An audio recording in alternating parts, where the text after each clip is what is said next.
ఈరోజు ఆంధ్రప్రదేశ్ రాష్ట్రంలో కూటమి ప్రభుత్వం రైతులకు చేస్తున్న అన్యాయం చూసుకుంటూ వస్తే మొదట ఎప్పుడు ఇచ్చే పెట్టుబడి సాయం ఇవ్వకపోగా అంటే చంద్రబాబు నాయుడు గారు మీ అందరికి గుర్తుందో లేదో ఎలక్షన్ ప్రచారంలో తిరుగుతా జగన్ గారు ఇచ్చేది కాకుండా నేను 20,000 ఇస్తాను, సెంట్రల్ గవర్నమెంట్ ఇచ్చే దాంతో సంబంధం లేకుండా నేను రైతులకి పెట్టుబడి సాయం కింద 20,000 ఇస్తానని చెప్పి సంవత్సరం గడుస్తున్నా ఇవ్వని పరిస్థితి. సరే పోనీ ఎప్పుడు విధంగానే పథకాలు ఎగ్గొట్టారు, పోనీ రైతులకు సక్రమంగా ఇరిగేషన్ వాటర్ అయినా అందించారంటే సమయానికి ఇవ్వని పరిస్థితి. మీరు కొన్ని రోజుల క్రితం చూసుకుంటే కలెక్టర్ గారు కూడా మేము అర్జీ పెట్టుకున్నాం. ఈరోజు కూడా అక్కడక్కడ ఇబ్బందులు ఉన్నా కూడా కలెక్టర్ గారి చొరవతో అక్కడక్కడ వచ్చే పరిస్థితి ఉంది. అలాగే ఈ రెండు కూడా ఘోరంగా అనిపించినాయి. కనీసం ఇవ్వాల్సిన ఎరువులు విత్తనాలైనా సరిగ్గా ఇస్తారంటే ఈరోజు మీరు ఏ పిఏసిఎస్కి వెళ్ళినా ఏ సొసైటీ దగ్గరికి వెళ్ళినా ఒక్క చోట కూడా ఎరువులు సక్రమంగా మేము ఇస్తున్నామని చెప్పలేని పరిస్థితి.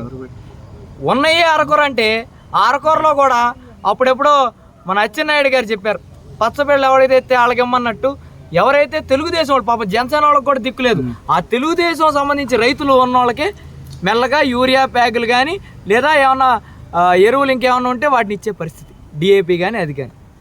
చాలా సొసైటీల్లో మీకు ఒక్కొక్క సొసైటీ పేరు చెప్పుకుంటూ వస్తే యాదరికి దాదాపు 1,200 ఎకరాలు అక్కడ సాగు జరుగుతుంటే డిఏపి సఫిషియెంట్గా లేదు, యూరియా సఫిషియెంట్గా లేదు. వాడపాలెం అక్కడ ఎరువులే ఇవ్వడం లేదు. నెలకూరు డిఏపి లేదు, యూరియా సఫిషియెంట్గా లేదు.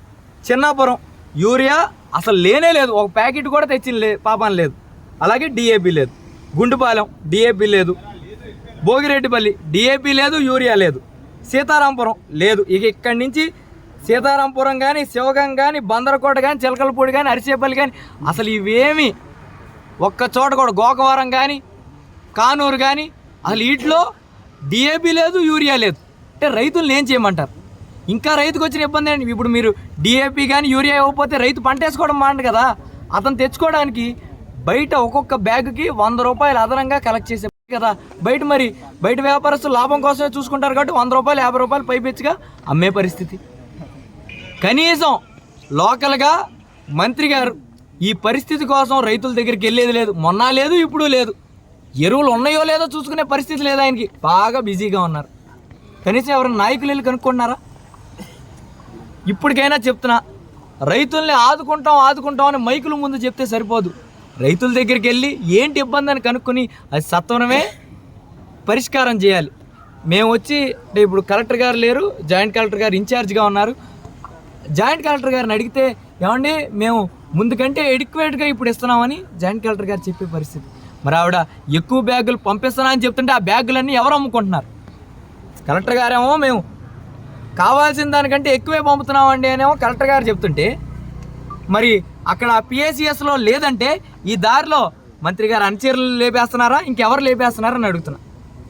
కాబట్టి సత్వరమే రైతులకి ఏదే ఇబ్బంది పడుతున్నారో వాళ్ళందరికీ ఇవన్నీ ఏదైతే ఎరువులు ఇవ్వాలో 28 కానీ లేదా డిఏపి కానీ యూరియా కానీ సత్వరమే వాళ్ళకి అందుబాటులో అందించాలని అందరినీ కోరుకుంటూ ప్రతి ఒక్క నాయకుడికి చెప్తున్నా, నువ్వు ఈరోజు ఏదైతే పచ్చబిళ్ళ అని చెప్పి మీ వాళ్ళకి ఇస్తున్నావో రేపు నువ్వు కూడా పచ్చ రైతులు పండించిన పచ్చన్నమే తింటావా, మిగిలినందరు రైతులు తింటావా? అది గుర్తుంచుకుని అందరికీ సరిగ్గా న్యాయం చేయమని వాళ్ళందరికీ తెలియజేసుకుంటూ సెలవు తీసుకుంటాం. కిట్టుబాబు గారి నాయకత్వంలో ఈ మండలంలో రైతులు పడిన కష్టాలను చూసి, వాళ్ళు ఎరువులు పడుతున్న ఆవేదన చూసి మరి సొసైటీల ద్వారా కానీ రైతు భరోసా కేంద్రాలు కానీ కూటమి ప్రభుత్వం ఇంతవరకు కూడా అన్ని సొసైటీలు కానీ రైతు భరోసాలకు కానీ ఎరువులు సప్లై చేయకపోవటం చాలా బాధాకరం. మరి ఈ యొక్క రైతులు పడే కష్టాన్ని ఇవాళ గౌరవ కలెక్టర్ గారిని ద్వారా తెలిసి వెంటనే ఈ కూటమి ప్రభుత్వం రైతులకు అండగా నిలవాలని, ఎరువులు సకాలంలో అందించాలని చెప్పి డిమాండ్ చేస్తూ, మరి గతంలో మరి కోడలకు బుద్ధి చెప్పి అత్త తెడ్డినాగినట్టుగా మరి గతం మా ప్రభుత్వం ఉండగా మరి మేము వస్తే రైతులు పక్షాన్ని అన్నీ చేస్తామని చెప్పారు. మరి వాళ్ళు రైతులు మోసం చేస్తుందని చెప్పి ఈ ఖండాపాతంగా కూటమి ప్రభుత్వం హెచ్చరిస్తున్నాను. వెంటనే కూటమి ప్రభుత్వాన్ని రైతుల పక్షాన ప్రేమగా ఉండి వారిని అన్నింటినీ ఆదుకోవాలని చెప్పి ఈ నియోజకవర్గ పార్టీ వైఎస్ఆర్ పార్టీ నియోజకవర్గం తరఫున డిమాండ్ చేస్తున్నాను.